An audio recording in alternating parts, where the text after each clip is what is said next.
Class 12th student, आगे आपका topic पढ़ता है relation between the effective and peak value of AC.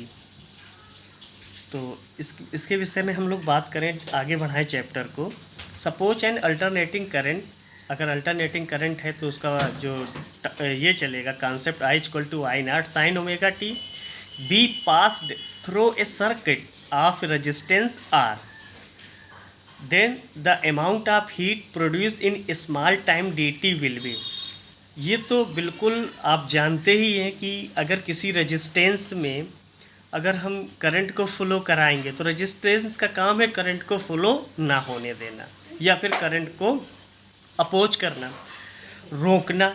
तो अगर हम इस तरीके का काम करते हैं, करंट फ्लो कराते हैं, तो रेजिस्टेंस क्या हो जाएगा, हीट हो जाएगा। या फिर हम कह दें कि then the amount of heat produce in small time d t will be. तो उस पे जो रेजिस्टेंस में हीट प्रोड्यूस होगी, तो यहाँ पर बहुत छोटे टाइम के लिए यूज किया गया। तो डी एच ये हीट है। हीट का फार्मूला आपने बहुत पीछे स्टडी किया होगा, H equal to I square R t, ये आपको लर्न होगा। यहाँ पर d H equal to I square R D t small time के लिए कंसीडर किया, डी टी टाइम के लिए। If capital T is the time period of A C, then heat produce in one complete cycle will be. तो इसको integrate कर दें zero से टी, तो देखो एच इक्वल टू एच को इंटीग्रेट करते जीरो से एच, तो यहाँ एच आ जाता, ये आ जाता जीरो से T I square R D T. आगे let I effective be the effective value of A C, then heat produced in time capital T must be H equal to I square effective R T. तो I square effective R T equal to zero से T I square R D T. आगे I effective square में से ये are और are cancel हो गया बेटा, ये टी आ गया नीचे, तो इंटीग्रेशन जीरो से T I square D T. अब यहाँ पर जो ये वैल्यू है, ध्यान देना, यहाँ पर जो ये वैल्यू है, but one upon T zero से T I square D T is the mean of the square of the instantaneous value of A C over one complete cycle. तो पहले हम इसका मीनिंग समझा दें। वन कंप्लीट साइकिल कहाँ से check किया, जीरो से टी लिमिट में। जीरो से टी कोई साइकिल है तो वो एक साइकिल कंप्लीट कर रही है, तो वन कंप्लीट साइकिल हो गया।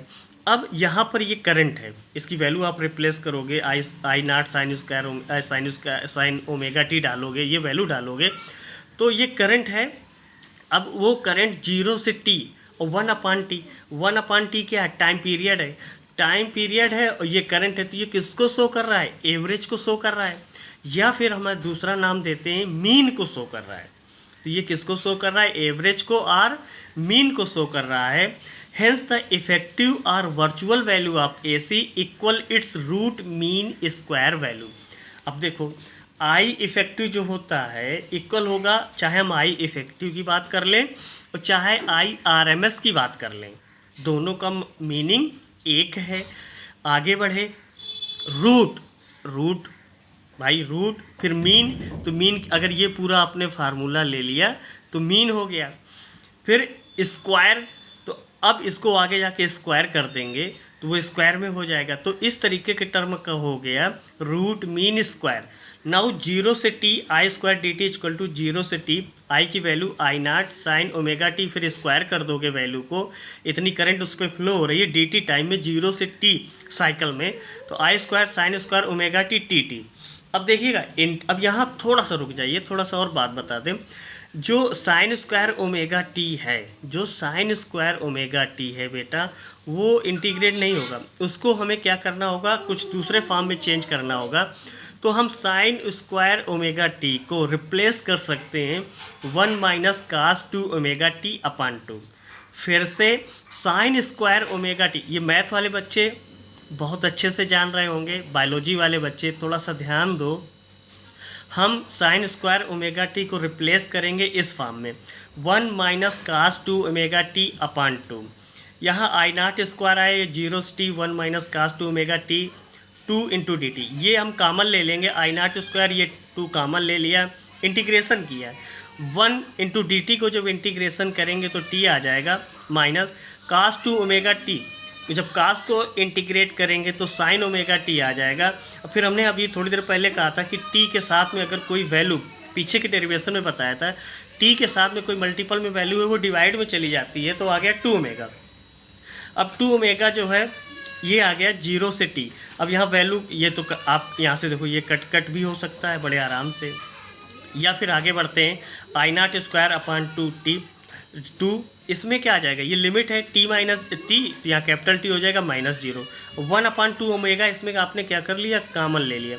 जब बेटा 1/2 ओमेगा कॉमन ले लोगे तो ब्रैकेट के अंदर आ जाएगा साइन 2 ओमेगा आ जाएगा। ध्यान देना 2 ओमेगा आएगा, लेकिन ओमेगा की जगह रिप्लेस क्या कर लिया 2 पाई, तो ओमेगा की जगह 2 पाई माइनस साइन, अगली लिमिट, अच्छा आगे हमने वैल्यू नहीं लिखी लेकिन आती क्या ये 0, तो इसमें 0 आ जाता तो साइन 0 हो जाता। आगे I0² ये t minus 1/2 sine 4 pi minus sine 0, ये टोटल वैल्यू देखो 4 पाई चल रहा है, ये 0, तो साइन 0 पे 0 और 4 पाई पे भी वैल्यू क्या होगी 0 होगी, तो ये पूरा टर्म क्या हो जाएगा 0 हो जाएगा। तो आ जाएगी वैल्यू I0² / 2 t। तो आगे I इफेक्टिव और IRMS = 1/t × I0² t/2 जो वैल्यू निकाली थी वैल्यू पुट किए, तो ये आ गया, ये t कैंसिल I0² / 2, तो ये आ जाएगा 1/√2 I0।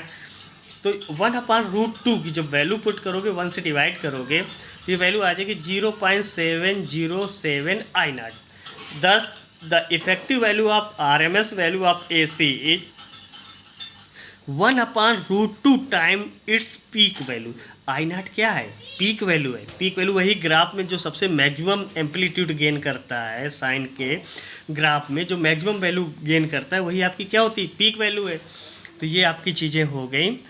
आगे एक दूसरा टॉपिक आएगा कि आप root mean square value of alternating EMF से क्या समझते हैं। It is defined as that of steady voltage that produce the same amount of heat in a given resistance as is produced by the given alternating EMF when applied to same resistance for the same time. It is also called virtual or effective value of the alternating EMF. It is denoted by ERMS or E effective or EV.